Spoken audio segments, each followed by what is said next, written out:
안녕하세요. 서울 마포구에 사는 30대 초반의 여자입니다. 저는 이른 나이에 미방인이 되었는데요.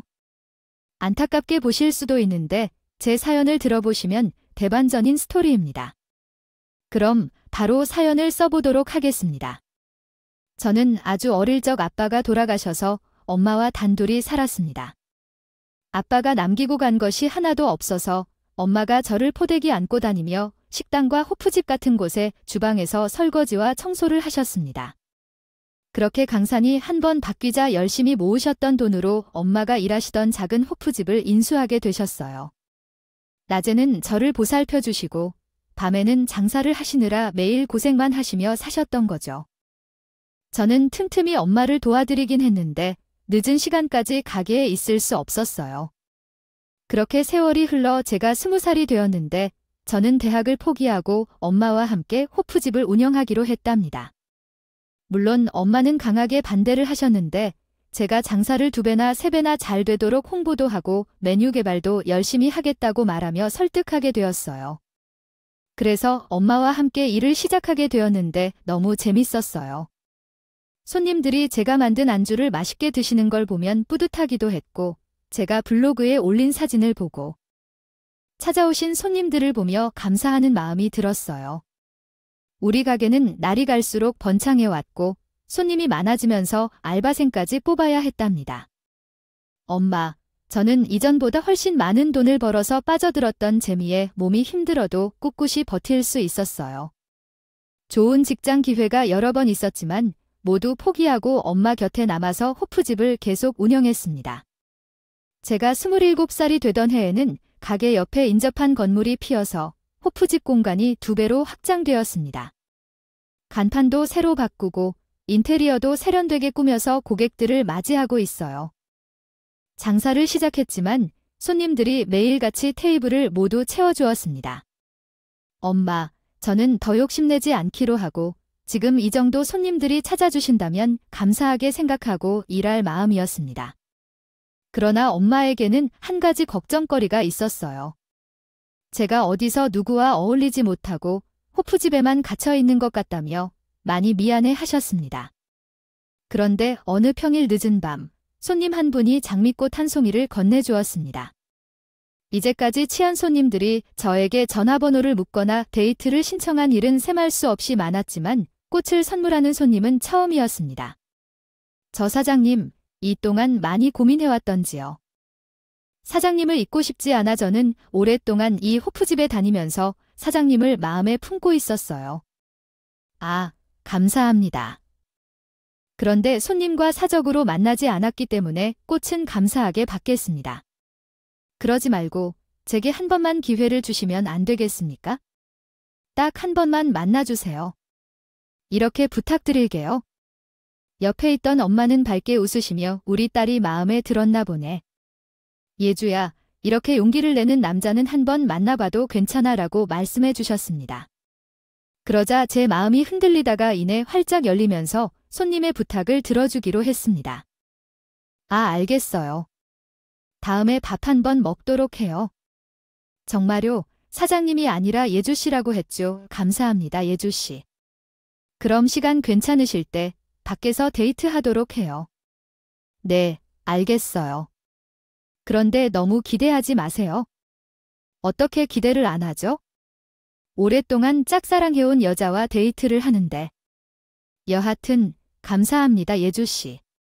제 이름은 박찬호입니다. 그렇게 저는 찬호씨와 데이트 약속을 했고 며칠 뒤 주말 오후에 만나서 식사를 하게 되었습니다. 시종일관 친절하고 배려있게 대해줘서 편하게 시간을 보낼 수 있었습니다. 첫 데이트를 한 후에 호프집으로 돌아와서 일을 하는데 이상하게도 산호씨의 얼굴이 자꾸 떠올랐습니다. 머리로는 밀어내려고 했지만 마음속에는 이미 산호씨가 자리를 차지하고 있었어요. 그래서 산호씨가 만나자고 할 때마다 거절하지 않고 마음이 가는 대로 칼을 만났습니다. 그렇게 10번의 데이트를 하고 나서 산호씨가 정식으로 사귀자고 고백했고 저는 이를 받아들이게 되었습니다. 그리고 뒤늦게 산호씨의 직업을 알게 되었는데 사업을 크게 하는 언어였더라고요. 처음에는 산호 씨가 30대 초반의 평범한 직장인인 줄 알았는데 어쨌든 조건을 보고 열애를 시작한 것이었습니다. 아니니 크게 상관하지 않으면서도 예쁜 사랑을 이어나갔습니다. 산호 씨는 2년 동안 거의 매일 호프집에 와서 일을 도와주고 저와 엄마를 집으로 편안하게 데려다 주었습니다. 자기 일에도 바쁘면서도 저에게 시간과 정성을 많이 쏟았죠. 그런 산호 씨는 저와 미래를 함께하고 싶다며 프로포즈까지 했습니다. 이 사실을 엄마에게 알렸더니 고민할 게 뭐가 있느냐며 결혼을 부추겼습니다. 예주야, 그동안 내가 엄마 앞에서 고생만 한 것이 마음에 걸렸는데 이제 마음이 좀 놓인다. 사냥해서 결혼해서 알콩달콩 살도록 하자. 해라, 이제 호프집은 엄마에게 맡기고 있을 거야. 산호 오빠랑 결혼하는 게 좋을 것 같아. 그런데 엄마, 나는 결혼해도 우리 호프집을 결코 그만두지 않을 거야. 그곳은 나에게 엄마만큼이나 소중한 곳이야. 그게 무슨 소리야? 결혼해서도 밤에 일을 하는 건 안 돼. 스낵판에서도 좋아하지 않을 거고. 아, 나도 모르겠다. 어쨌든 산호 오빠의 프로포즈는 받아들이도록 할게. 엄마, 나 없이 혼자 살면서 너무 외로워하면 안 돼. 자주 찾아와서 엄마랑 놀 거니까. 그렇게 엄마는 산호세를 제 남편으로 대찬성하셨고 저도 결심하여 결혼하게 되었습니다. 며칠 후에 사무실을 따라 예비 시댁에 갔습니다. 선원 씨도 저와 마찬가지로 홀어머니와 함께 살고 있더라고요. 그래서 저는 예비 시어머니와 잘 통할 것 같은 기분이 들었습니다. 어서 오세요. 우리 아들이 여자를 만나고 있다는 걸 며칠 전에 알았어요. 일해 주라고 합니다. 이렇게 예쁜 여자친구를 왜 한 번도 자랑하지 않았는지 모르겠네요. 제 이야기를 한 번도 안 했다고요? 오빠, 정말이에요? 아, 그러게요. 우리 엄마는 만나는 사람이 있으면 바로 결혼하라고 밀어붙이는 분이거든요. 괜히 예주한테 부담이 갈까 봐 말하지 않았어요. 그러자 시어머니가 찬호 씨의 말에 동의하며 제 손을 꼭 잡아주셨습니다. 혜주 씨 고마워. 우리 아들과 만나주셔서 진심으로 감사하다고. 제가 미리 식사를 준비해 놓았으니까 밥 먹으면서 이야기하자, 어머님. 정말 따뜻하신 분이세요. 이렇게 환영해 주시고 기뻐해 주셔서 더할 날이 없습니다. 우리 세 사람은 식탁으로 자리를 옮겨 식사를 시작했는데 시어머니가 끝없이 저를 떨어보셨습니다. 예주 씨 나이가 몇이에요? 아니요, 제가 29살입니다. 그러면 산호랑 2살 차이네. 딱 좋다. 뭐 하는 일이세요? 네, 저는 엄마와 함께 호프집을 운영하고 있어요. 호프집은 술을 판다고 해서 시어머니께서 제 직업을 듣자 표정이 180도로 변하셨습니다. 어머님, 호프집을 하는 게 무슨 문제니? 하는 제 말에는 사는어 만날 여자가 그렇게 없느냐며 더디 술집 여자를 데리고 와라고 말씀하셨습니다. 엄마, 일반 호프집이에요. 엄마가 생각하시는 그런 술집이 아니에요. 술집은 다 똑같아요. 얘도 거기서 남자들한테 슬슬 웃으면서 서빙하는 거 아니에요? 꼭 술을 따라야만 솔직해지는 게 아니에요? 어머님, 우리 호프집은 아주 건전한 곳이에요. 어머님이 상상하시는 그런 술집이 아니에요. 이게 어디서 대답이야. 기승연이 팔자를 고치려고 내 아들을 꽂은 것이 딱 그림이 나오는 것만큼 어디서 깨끗한 척이야. 너 솔직히 말해봐라. 이런 식으로 몇 명이나 동참하겠니? 시어머니의 갑작스런 태도와 막말에 겁에 질려 입이 곧게 닫히고 말았습니다. 그리고 제 밥그릇을 들더니 바닥에 집어던지셨습니다. 이런 기생년한테 밥을 차려주다니 분하다. 너 인연 당장 내 눈에서 사라져. 내 아들 다시 만날 생각하지 말고 떨어지라고. 엄마 제발 그만하세요. 호프집을 운영하는 것이 어떻다고 이렇게까지 막말을 하시는 거냐고요. 이 녀석이 엄마께 소리를 질러서 생전 말대답 한 번 안 하던 놈이 기생년한테 홀려서 막 나가는 것이지. 갈등이 계속 깊어지는 것 같아서 제가 개입하기로 했습니다. 어머님, 그만하세요. 제가 사라지면 되는 것이죠. 오빠, 어머니 말씀대로 우리 그만 만나도록 하자. 저는 그만 갈 테니까 연락하지 마요. 예주야, 그게 무슨 소리야. 엄마를 설득하면 되니까 좀만 참아줘. 내 일을 존중해주지 못하는 분을 시어머니로 모실 수 없어. 팔을 뿌리치고 혼자 예비시댁에서 나가려고 했더니 시어머니가 제 등지에 대고 마지막으로 비수를 꽂으셨습니다. 애미가 기생년이면 딸내도 제대로 키워야 하는 거 아닌가요? 술집이라는 사람들이라 콩가루 집안이겠지? 재수 없다고 해서 소금이나 뿌려야겠죠. 들을 돌아 반박하고 똑같이 화를 내고 싶었지만 입과 몸이 경직되어서 그냥 나와 버렸네요. 그렇게 선호 씨에게 이별을 통보하고 아무 일 없던 것처럼 호프집에서 일하고 있는데 산호 씨가 계속 찾아왔습니다. 예주야, 미안해. 엄마 대신 내가 100번이고 1000번이고 사과할게. 그러니까 헤어지자고만 하지 마. 난 너 없으면 못 살아. 오빠, 이렇게 하지 마세요.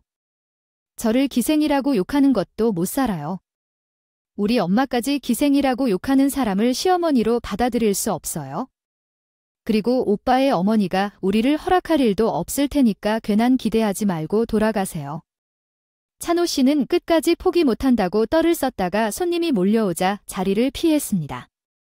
그날 이후로 저는 오빠의 연락을 모두 거부했고 찾아와도 보는 척도 하지 않았습니다. 거의 석 달 동안 만남을 거부하는데도 찬호 씨는 끝없이 제 마음을 돌리려고 했습니다. 매번 기운 없는 표정으로 찾아왔는데 얼마 뒤에는 활짝 웃으며 저에게 전할 말이 있다고 하더군요. 들을 말 없으면 그냥 가 이예주야. 엄마께서 우리 결혼을 허락하셨어. 우리 결혼을 허락하셨다고. 지금 뭐 하는 짓이야? 오빠, 어머님이 날 허락해줬다 하면 내가 기뻐할 줄 알았어. 그건 아니지만 전해주고 싶었어. 그럼 이제부터는 내가 날 받아줄 때까지 매일 용서를 빌러 올게. 제가 싫다고 하더라도 산호세는 매일같이 저를 찾아왔습니다. 저와 결혼하지 못하면 평생 이렇게 찾아와서 귀찮게 굴겠다고 하더라고 말이죠. 저는 끝까지 마음의 문을 열어주지 않았는데 타노스의 정성이 너무 커서 그런지 모르게 어느 날 마음의 문이 열리고 말았습니다. 다른 것은 생각하지 않고 사랑해주는 산호 씨만 생각하고 결혼하기로 마음먹었어요. 그래서 다시 예비시댁에 찾아가 시어머니와 마주했는데 예상대로 표정이 그리 좋지 않았어요. 내 아들이 너 아니면 결혼이고 사업이고 다 접고 절에 들어간다길래 어쩔 수 없이 결혼을 허락을 해주는 거야? 나도 오빠가 매일 같이 와서 사과해줘서 마음을 돌린 거예요. 혀가라. 지금 나랑 기싸움이라도 하자는 거니 너희들. 결혼은 하되 조건이 있다. 이 집에서 나와 2년 동안 같이 사는 거야. 네, 2년 동안 같이 살아야 된다고요? 왜 이렇게 놀래? 이건 내가 마음에 들리지 않아 하는 소리가 아니라 살림 배우려고 내가 희생하는 거라고 말이야. 너랑 같이 지내고 싶은 거야? 그래서 나는 2년간의 시집살이를 하기로 마음먹었어. 훗날 상호 씨와 단둘이 행복하게 살 날이 올 것이 분명해서 알겠어. 어머님께 잘 배워서 분가할 거니까? 그럼 다 된 거야? 아니야, 너 지금 하는 일을 당장 그만둬. 살림하고 남편 내조하는 거 외에는 아무것도 하지 마라. 집안일을 하면서 충분히 일할 수 있는데 우리 엄마 혼자서 운영하려면 버거울 수 있다고 하셨어. 그건 엄마의 사정이야. 내 며느리가 되려면 술집에서 일하는 건 절대 안 돼. 여러 가지 고민 끝에 호프집을 그만두기로 했어. 했고 새어머니 말대로 시집에서 살림만 별로 기로했습니다. 우여곡절 끝에 산업씨와 저는 결혼식을 올리게 되었고 시집살이를 시작했습니다. 2년 동안 눈과 귀가 먹은 봉사와 귀머거리로 지내기로 했죠. 시어머니는 제 예상대로 아침 일찍부터 늦은 저녁까지 나를 괴롭히며 살림을 가르치셨습니다. 늘 그렇듯 막말과 무시하며 고함을 치르셨죠.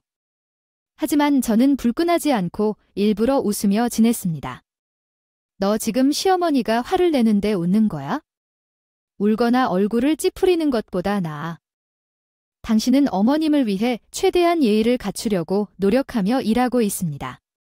술집에서도 근무하면서 힘들지만 어머님의 이불을 손으로 세탁하여 깨끗이 세탁할 것입니다.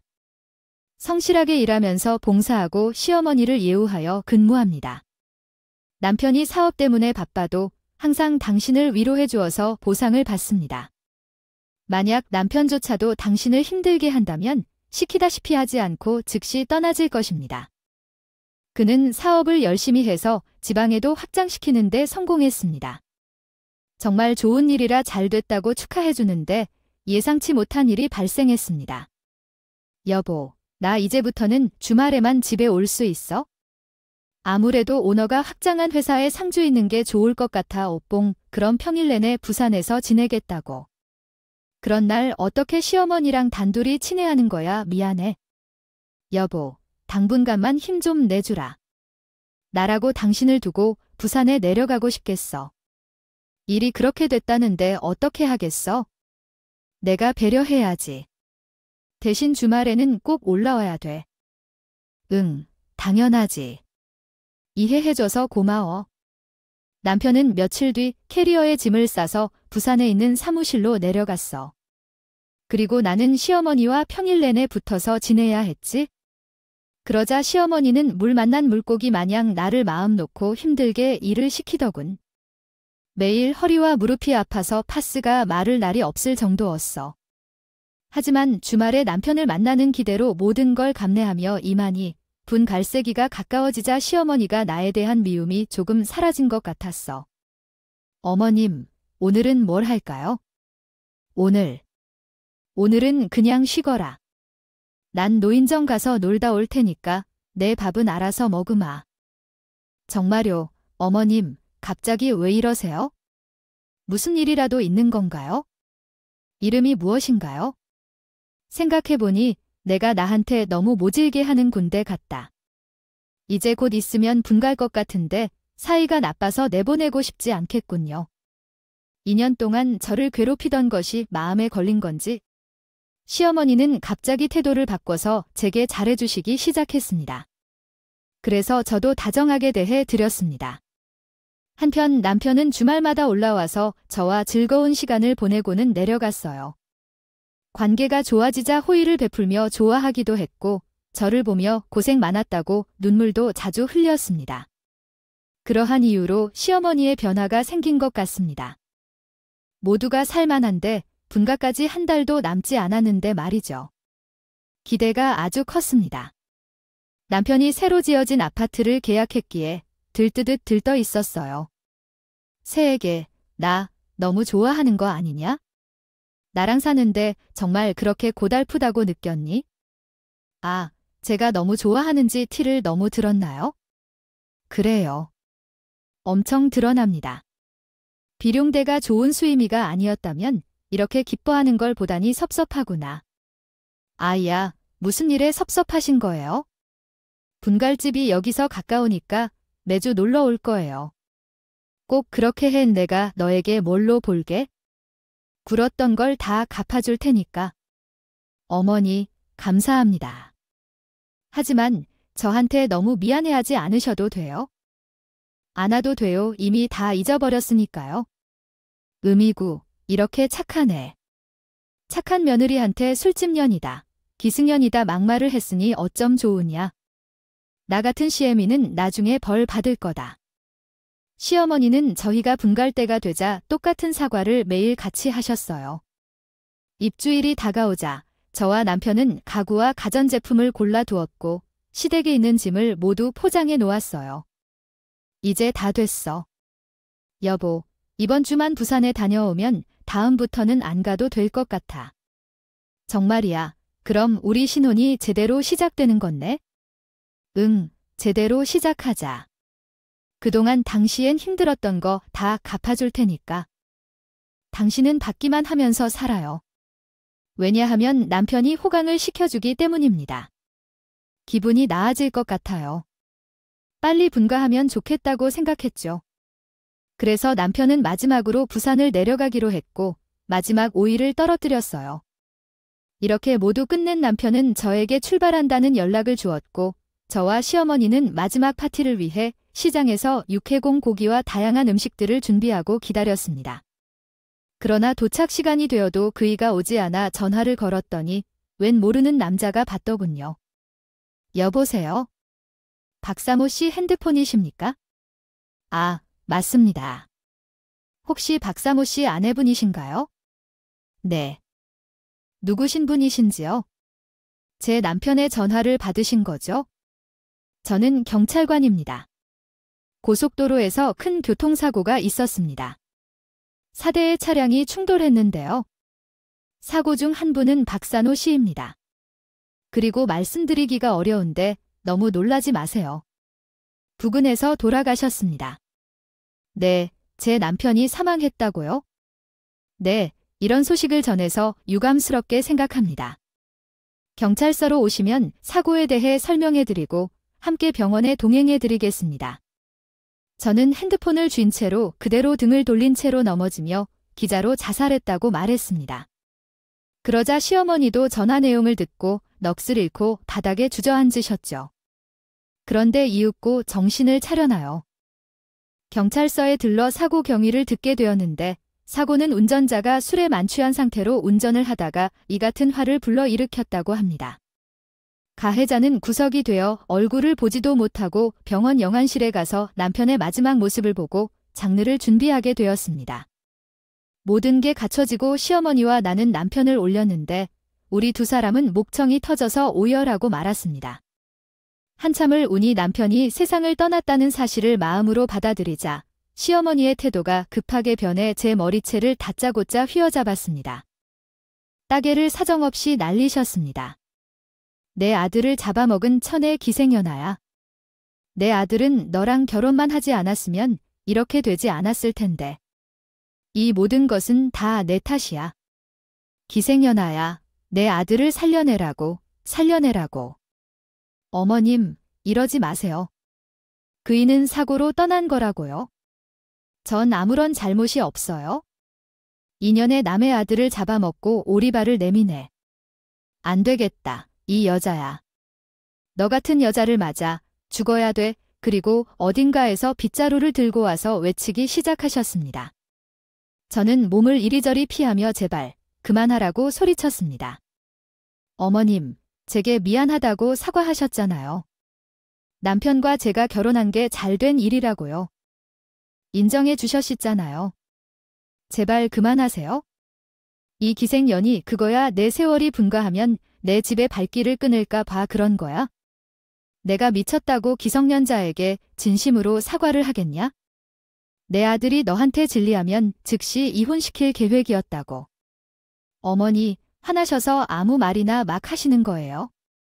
아니면 진짜 저를 끝까지 중화하고 미워할 생각이셨어요? 얘야, 이 여자야. 얘야, 정신 멀쩡하거든? 그리고 내 납다당만 보면 항상 화가 났다고. 내 아들 잡아먹은 기생년아, 너도 이 세상 떠나게 해주마. 시어머니는 전문가들이 들어오는데도 행동을 멈추지 않았습니다. 다행히 건장한 남자들이 시어머니를 말려줘서 피할 수 있었어요. 너 2년 가면 되지 않을 거야? 내 아들 죽게 만든 벌을 내가 직접 내리겠다. 유고 이 망한 년아. 어머님 제발요. 저도 남편을 잃어 너무 힘들다고요. 그리고 어머님이 이러시면 그가 편하게 저승에 가겠어요. 제발 이성적으로 행동하세요.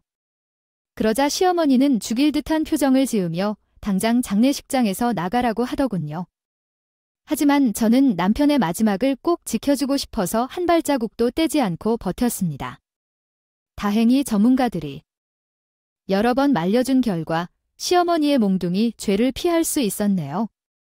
남편의 영정사진을 보며 지칠 때까지 눈물을 흘린 저도 모르게 벽이 되어 잠에 들었답니다.